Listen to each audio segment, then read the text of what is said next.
સાહેબ આજના સમયમાં બધી સમસ્યાઓ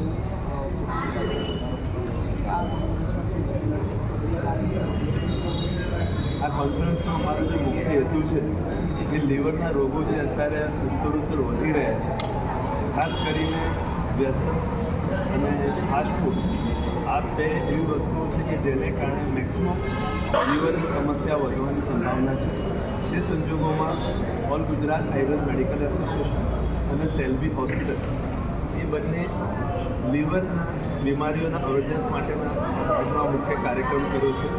ખાસ કરીને જે કેટલીક મિસ પણ છે, કેટલીક માન્યતાઓ અને કેટલીક ગેરમાન્યતાઓ પણ છે, એને પણ દૂર કરવાનો અમારો ખાસ કરીને આ પ્રયાસ છે. ધારો કે લીવર ટ્રાન્સપ્લાન્ટ કરવું છે તો લીવર ટ્રાન્સપ્લાન્ટ થઈ શકે કે કેમ?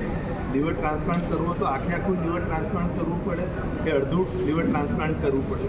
અથવા લીવર ટ્રાન્સપ્લાન્ટ કર્યા પછી જે વ્યક્તિને લીવર આપ્યું છે એના કેટલા સમયમાં એને રિકવરી આવી જાય અને એના દ્વારા કેટલું પોતાનું નિયમિત જીવન જીવી શકે, આ તમામ બાબતની જે છે એ અમારે આ કોન્ફરન્સમાં એક્સપર્ટ તબીબો છે, ડૉક્ટર માનસ વૈષ્ણવ અને ડૉક્ટર દિવાકર જૈન સાહેબ, તેઓ આ અંગે પૂરતી માહિતી આપવાના છે. એમની સાથે જે આપણા ખ્યાતનામ જે સામાજિક કાર્યકર્તા છે દિલીપ દેશમુખ સાહેબ, કે જેઓએ આખા રાજ્યની અંદર અંગદાન માટેનું બહુ મોટું કાર્ય કર્યું છે, તેઓ પણ આજના કાર્યક્રમમાં ઉપસ્થિત રહ્યા છે. તો તેમના દ્વારા પણ અંગદાન માટેનો પણ અવેરનેસનો પ્રોગ્રામ અમે એની સાથે જોડ્યો છે કે જેના દ્વારા જે લોકોમાં હજી પણ એવી માન્યતા છે કે ભાઈ અંગનું દાન કરી શકીશું કે કેમ, અથવા તો કોઈ પણ ઓર્ગનનું દાન કર્યા પછી શું પ્રકારના કોમ્પ્લિકેશન થઈ શકે, એની પણ સ્પષ્ટતા છે અમે કાર્યક્રમમાં કરવાના છે. ખાસ કરીને વિશેષ રીતે અમારા ધારાસભ્ય શ્રી દિનેશભાઈ પુષ્પા સાહેબ અને અગ્રણીઓ પણ આ કાર્યક્રમમાં પધાર્યા છે. અમે all Gujarat Ayurveda medical association તરફથી આપ સૌનો પણ ખૂબ ખૂબ આભાર માનીએ છીએ અને નાગરિકોને પણ આ બાબતમાં અવેર કરી તેઓ પણ આ મોટી સંખ્યામાં કાર્યક્રમમાં જોડાય એના માટે તેમનો પણ ખૂબ ખૂબ આભારી છે. આયુર્વેદ કઈ રીતે હેલ્પ કરે છે? આયુર્વેદનો આ છે બેઝિકલી જે લીવર માટેની બધી સારવાર છે એ મોટે ભાગે એના જે કન્ટેન્ટ હોય છે દવાના, મેડિસિનના, એ મોટે ભાગે આયુર્વેદના કન્ટેન્ટ હોય છે.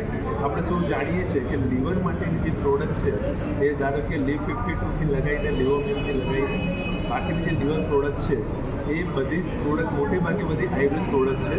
અને લીવરમાં જે સેલ્સ ડેડ થઈ ગયેલા છે કે જેને કારણે લીવર નબળું પડતું હોય છે, વીક પડતું હોય છે, એને ફરીથી સેલને રીજનરેટ કરવાનું કાર્ય છે એ આયુર્વેદની ચિકિત્સા પદ્ધતિ કરી રહી છે અને જેના કારણે હજારો લોકો છે તો પોતે પોતાની લીવરની બીમારીથી દૂર થઈ શકે. કેટલા લીવરના પેશન્ટ ગુજરાતમાં?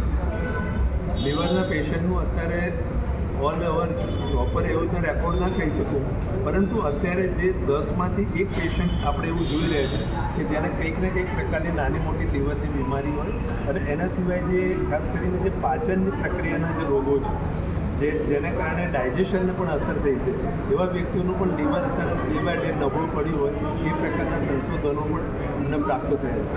ઓકે.